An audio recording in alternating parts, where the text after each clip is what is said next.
Hello friends, tricks for all students में आप सभी का एक बार फिर से स्वागत है। आज के इस वीडियो में हम generic elective history the world after 1945 का चैप्टर 6 छात्र आंदोलन पढ़ने जा रहे हैं। फ्रेंड्स, इस वीडियो में हम पेरिस में हुए 1968 के छात्र आंदोलन को देखेंगे। तो चलिए शुरू करते हैं। फ्रेंड्स, छात्र आंदोलन का किसी भी देश की राजनीतिक व सामाजिक स्थिति पर बहुत ही ज़्यादा प्रभाव पड़ता है। अगर हम भारत की ही बात करें तो एक एग्जाम्पल से छात्र आंदोलन के महत्व को समझा जा सकता है। अगर हम भारत में 1975 के आपातकाल की घोषणा को देखें कि किस प्रकार इंदिरा गांधी के नेतृत्व में कांग्रेस सरकार ने 1975 में आपातकाल की घोषणा यानी कि इमरजेंसी की घोषणा की थी। उस इमरजेंसी की घोषणा करने का एक कारण ये भी था, वो था छात्र आंदोलन, क्योंकि गुजरात और बिहार में बहुत ही ज़्यादा छात्र आंदोलन बड़े लेवल पर हो रहे थे, जिसके कारण कई कार्यकर्ता भी उनके साथ मिल गए थे और वो आंदोलन बहुत ज़्यादा बढ़ गया था और सरकार इस डर में आ गई थी कि कहीं गृह युद्ध ना हो जाए और कुछ इसी कारण से इमरजेंसी लगाई गई थी। तो फ्रेंड्स, काफ़ी लंबे समय तक छात्र आंदोलन कई देशों में महत्वपूर्ण राजनीतिक और सामाजिक ताकत रहे हैं। स्पेशली अगर हम यूरोप के संदर्भ में देखें तो यूरोप में कई सारी क्रांतियां हुई हैं जिनमें छात्र आंदोलन का एक इम्पॉर्टेंट रोल रहा है, जैसे कि जर्मनी की क्रांति और रूस की क्रांति। जब हम इन क्रांतियों को देखते हैं तो हमें पता चलता है कि इन क्रांतियों में छात्र आंदोलन की कितनी बड़ी भूमिका रही थी। फ्रेंड्स, यूरोप तथा संयुक्त राज्य अमेरिका में 1960 से 1970 के दशक में कई छात्र आंदोलन हुए थे। इन आंदोलनों का कारण था वियतनाम युद्ध। वियतनाम युद्ध को हमने इसके चैप्टर 2 में अच्छे से डिस्कस किया था। अगर आपने वियतनाम युद्ध को नहीं पढ़ा है तो आप उस वीडियो को देख सकते हैं। वैसे अगर शॉर्ट में कहा जाए तो वियतनाम युद्ध को हम कुछ इस प्रकार समझ सकते हैं कि वियतनाम पर फ्रांस का शासन था, यानी वियतनाम फ्रांस का एक उपनिवेश था, और जब वियतनाम को आज़ाद किया गया तो वियतनाम को दो टुकड़ों में विभाजित कर दिया गया, एक उत्तरी वियतनाम और एक दक्षिण वियतनाम। कुछ समय बाद क्या हुआ कि उत्तरी वियतनाम ने दक्षिणी वियतनाम पर हमला करके दोनों देशों को एक करने की कोशिश की, जिस कारण से यूएसए यानी कि संयुक्त राज्य अमेरिका ने अपनी सेनाओं को वियतनाम में भेजा और उत्तरी वियतनाम से युद्ध करना शुरू किया। संयुक्त राज्य अमेरिका यानी कि यूनाइटेड स्टेट ऑफ अमेरिका ने लगभग अपने 5 लाख से भी अधिक सैनिकों को वियतनाम में भेज दिया। तो एक छोटे से देश में युद्ध को जीतने के लिए इतनी बड़ी संख्या में सैनिकों को भेजा गया और इस युद्ध में कई हजार अमेरिकी सैनिक मारे गए। साथ में ही जो वियतनाम के जो सिविलियंस थे यानी कि जो आम नागरिक थे जिनका युद्ध से संबंध नहीं था, वो भी बड़ी संख्या में मारे गए। क्या होता था वियतनाम में कि जो अमेरिकी सैनिक थे वो वियतनाम के लोगों को पहचान नहीं पाते थे। वो पहचान नहीं पाते थे कि कौन वियतनाम का सैनिक है और कौन वहाँ का सिविलियन है यानी कि आम नागरिक है। तो ऐसी स्थिति में वो पूरे के पूरे गांव पर ही बमबारी कर देते थे। तो इससे बड़ी संख्या में लोग मारे गए जो कि आम लोग थे। और उधर अमेरिका में युवाओं को प्रोत्साहित किया जा रहा था कि वो आएं और सेना में भर्ती लें, और बहुत से युवा सेना में भर्ती भी हो रहे थे। बट जब वियतनाम युद्ध को टीवी और रेडियो के द्वारा यूएसए में दिखाया जाने लगा तो यूएसए के लोगों को वियतनाम युद्ध की असलियत पता चली। उन्हें पता चला कि कितनी बड़ी संख्या में अमेरिकी सैनिक मारे जा रहे हैं जो कि निर्दोष हैं, उनका कोई। और जब वियतनाम युद्ध की असलियत को टीवी यानी कि टेलीविज़न और रेडियो पर दिखाया जाने लगा तो अमेरिकी नागरिकों को इस युद्ध की असलियत पता चली। अमेरिकी नागरिकों को पता चला कि किस तरह अमेरिकी सैनिक वहां पर मारे जा रहे हैं और साथ में ही जो वियतनाम के लोग हैं वो भी बड़ी संख्या में मारे जा रहे हैं। तो क्वेश्चन यही उठा कि जब वियतनाम से अमेरिका का कोई लेना देना ही नहीं है तो अमेरिका उससे युद्ध क्यों कर रहा है और इतनी बड़ी संख्या में अमेरिकी सैनिकों को वहां क्यों भेजा जा रहा है, और दूसरी ओर वहां वियतनाम के लोगों पर इतने अत्याचार क्यों हो रहे हैं। तो इन्हीं सब कारणों के कारण अमेरिका में भी प्रोटेस्ट होने लगा और छात्र आंदोलन होने लगे। ना सिर्फ अमेरिका में बल्कि ये छात्र आंदोलन कई यूरोपीय कंट्रियों में भी हो रहे थे। फ्रेंड्स, हालांकि ये हमारा टॉपिक नहीं है, हमें पढ़ना है पेरिस छात्र आंदोलन के बारे में, बट इसके बारे में हमें जानना जरूरी था और जो कि हमने जान लिया। तो फ्रेंड्स, आगे बढ़ने से पहले बात करते हैं कि छात्र सक्रियता के पीछे क्या कारण है, मतलब क्या कारण है जिसके कारण छात्र इतने सक्रिय रहते हैं, इतने एक्टिव रहते हैं। फ्रेंड्स, इसके पीछे का पहला कारण है विश्वविद्यालय। विश्वविद्यालय छात्रों को ऐसा इन्वायरमेंट प्रदान करता है जिसमें उनकी नॉलेज बहुत ज़्यादा बढ़ जाती है। समय समय पर कई इवेंट्स होते रहते हैं, कई समय समय पर प्रोफेसर और स्टूडेंट्स के बीच में डिस्कशन वगैरह चलता रहता है और स्टूडेंट्स अपनी ग्रुप स्टडी करते हैं और ग्रुप स्टडी में बहुत सारा डिस्कशन होता है। इसके साथ ही जो करंट इवेंट होते हैं उससे भी स्टूडेंट अवेयर रहते हैं। इसके साथ ही छात्र यानी कि यूनिवर्सिटी के जो स्टूडेंट होते हैं वो राजनीतिक रूप से बहुत ही ज़्यादा जागरूक होते हैं। वो सरकार की नीतियों में क्या गलतियां हैं, क्या अच्छाइयां हैं, बहुत ही जल्दी समझ लेते हैं। तो इन्हीं सब कारणों के कारण जो छात्र होते हैं वो सक्रिय रहते हैं। जैसे कि अगर हम भारत में ही देखें तो कई यूनिवर्सिटी हैं, जैसे कि JNU, ड्यू। स्पेशली अगर हम JNU की बात करें तो उसके छात्र बहुत ही ज़्यादा एक्टिव रहते हैं आंदोलन वगैरह करने में, सरकार की नीतियों का विरोध या उसका समर्थन करने में। फ्रेंड्स, अब हम बात करते हैं पेरिस छात्र आंदोलन 1968 की। फ्रेंड्स, 19वीं सदी में लोगों की रुचि आधुनिक शिक्षा में बहुत ज़्यादा बढ़ी, जिसके कारण 19वीं सदी से ही लोगों ने पढ़ने की इच्छा हुई और उन्होंने कॉलेजों वगैरह में एडमिशन लेना शुरू किया, हायर एजुकेशन लेना शुरू किया। इसके साथ ही 20वीं सदी में इसने गति पकड़ी और अब अधिक लोग शिक्षा ले रहे थे। 1960 में फ्रांस में उच्च शिक्षा लेने वाले छात्रों की जो संख्या थी वो 1,96,000 से बढ़कर 3,76,000 हो गई थी। बट जो शैक्षिक क्षेत्र में यानी कि शिक्षा के क्षेत्र में जो वित्तीय निवेश था, पैसे का जो निवेश था वो बहुत ही कम था। मतलब ये कि छात्रों की संख्या, स्टूडेंट्स की संख्या लगातार उच्च शिक्षा में, हायर एजुकेशन में बढ़ती ही जा रही थी, बट जो वित्तीय निवेश था वो बहुत ही कम था। विश्वविद्यालयों की इमारतों, उनकी आवासीय और शिक्षा के जो क्षेत्र में आवश्यकता थी वो बहुत ही अपर्याप्त थी। मतलब जो विश्वविद्यालयों का इंफ्रास्ट्रक्चर होता है, जो फैकल्टी होती है वो अपर्याप्त थी, जिसके कारण छात्रों में असंतोष बढ़ रहा था। तो इसी असंतोष के कारण और सरकार की अन्य नीतियों के कारण आंदोलन की शुरुआत हुई। 1968 के आंदोलन की शुरुआत छात्र प्रदर्शनकारियों ने की थी। तो 1968 के जो आंदोलन हुआ था उसकी जो शुरुआत थी वो छात्रों ने की थी। इस आंदोलन की शुरुआत नानटेरे परिसर से हुई थी। नानटेरे कैंपस मीन यहाँ पर है यूनिवर्सिटी, ये पेरिस की यूनिवर्सिटी है।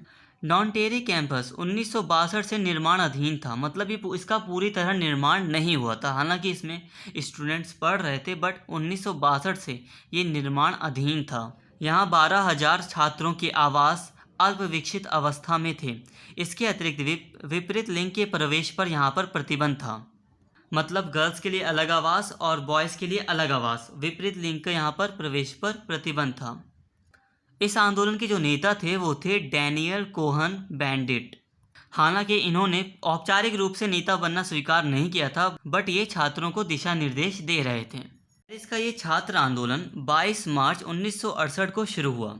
22 मार्च 1968 को लगभग 150 छात्रों ने कुछ कवियों और संगीतकारों के साथ पेरिस विश्वविद्यालय के नानटेरे कैंपस में एक इमारत पर कब्जा कर लिया। मतलब छात्रों ने एक इमारत पर, जो कि नानटेरे कैंपस में थी, उस पर कब्जा कर लिया ताकि इसके कामकाज से संबंधित मुद्दों पर चर्चा की जा सके। जैसा कि आपको पहले ही बता दिया कि नानटेरे कैंपस की कई इमारतें निर्माणाधीन थी 1962 से ही, तो इसके कामकाज से संबंधित मुद्दों पर चर्चा करने के लिए इस पर छात्रों ने कब्जा ही कर लिया। इमारत को पुलिस ने घेर लिया इसके बाद, तथा छात्र अपनी इच्छाओं को सार्वजनिक करने के बाद चले गए। मतलब छात्रों ने खुलकर अपनी इच्छाओं को बताया और चले गए वहाँ से। इसके बाद प्रदर्शनकारियों पर कार्यवाही करने के लिए सरकार के द्वारा एक अनुशासनात्मक समिति का गठन किया गया। इसका काम यही था कि ये प्रदर्शनकारियों के खिलाफ कार्यवाही करें। इसी बीच मार्च से मई तक पुलिस अधिकारियों और छात्र के बीच संघर्ष बना रहा। इसी बीच 2 मई को नॉनटेरे परिसर को बंद कर दिया गया सरकार के द्वारा। नॉनटेरे कैंपस को बंद किए जाने तथा छात्रों के निष्कासन के खतरे के विरोध में पेरिस विश्वविद्यालय के सोरबोन परिसर यानी कि सोरबोन कैंपस में 3 मई को छात्र उठ खड़े हुए। ये दूसरा विश्वविद्यालय था जो कि पेरिस में था। अब इसके छात्र भी विरोध में उठ खड़े हुए। इसके बाद अगले 7 हफ्तों के लिए पेरिस की सड़कें युद्ध के मैदान में बदल गईं। इन 7 हफ्तों को फ्रांस के इतिहास में कुछ इस प्रकार जाना जाता है। इसको इमेजेस के माध्यम से समझ लेते हैं। फ्रेंड्स, फ्रांस के इतिहास में आंदोलन के इन 7 हफ्तों को पुलिस के द्वारा फेंके जाने वाले आंसू गैस के गोलों और सड़कों के झगड़ों के रूप में जाना जाता है। फ्रेंड्स, इन इमेजेस में आप देख सकते हैं कि किस प्रकार से यूनिवर्सिटी के स्टूडेंट यहाँ पर आंदोलन करते हुए दिखाई दे रहे हैं। इसके साथ ही आप दूसरी इमेजेस भी देख सकते हैं कि किस प्रकार पुलिस और आंदोलनकारी आमने सामने हैं। ये कुछ इमेजेस हैं जो 1968 की हैं। यहाँ आप देख सकते हैं इस इमेज में कि किस तरह से यहाँ पर एक हल्का सा बैरिकेड बना दिया गया है। ये बैरिकेड इसलिए बनाया गया था ताकि पुलिस लाठीचार्ज ना कर सके आंदोलनकारियों के ऊपर। ये आंदोलनकारियों के द्वारा बनाया गया था। इसके साथ ही आप ये इमेजेस देख सकते हैं। ये देख सकते हैं कि किस तरह से स्टूडेंट को पुलिस के द्वारा मारा जा रहा है या पीटा जा रहा है। फ्रेंड्स, अब हम बात करते हैं कि इन 7 हफ्तों के बीच पेरिस में कौन कौन सी घटनाएं घटी।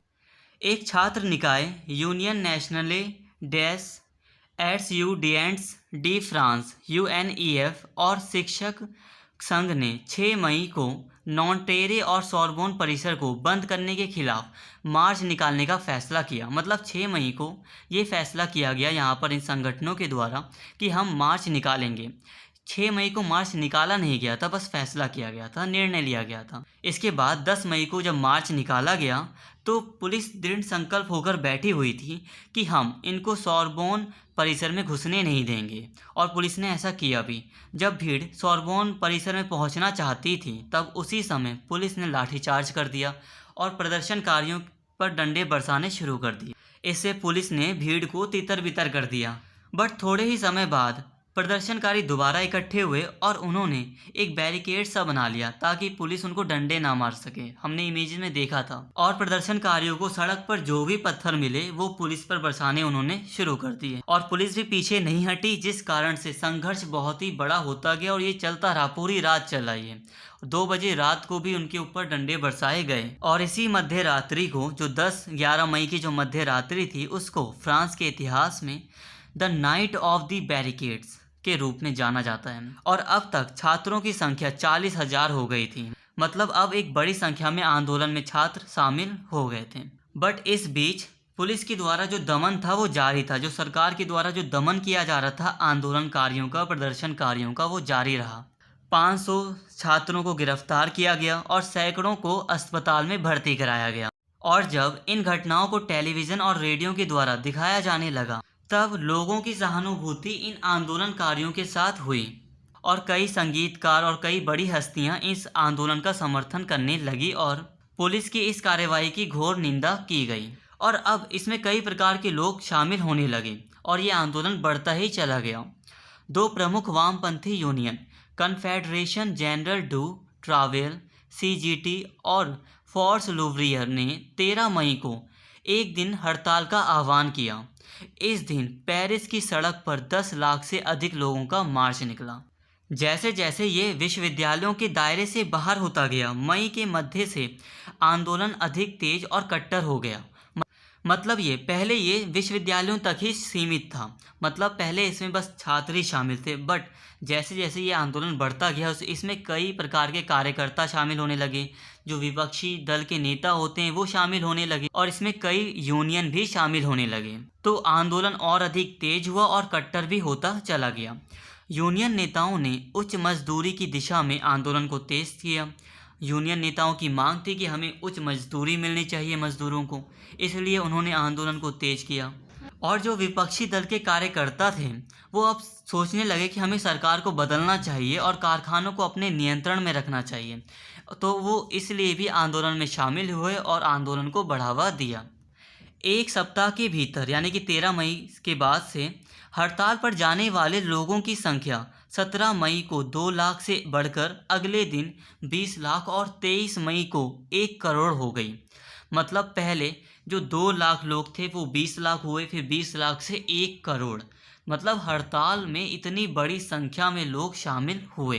तो समझ सकते हैं कि ये हड़ताल कितनी बड़ी रही होगी, कितनी बड़े पैमाने पर सरकार का विरोध हुआ होगा। अब इससे घबराकर डी गॉल जर्मनी भाग गया अब इसके पीछे क्या कारण था भागने का वो तो कोई निश्चित नहीं, बट हाँ ऐसा कहा जाता है कि कुछ सैनिक सहायता वगैरह लेने के लिए वो जर्मनी गया था।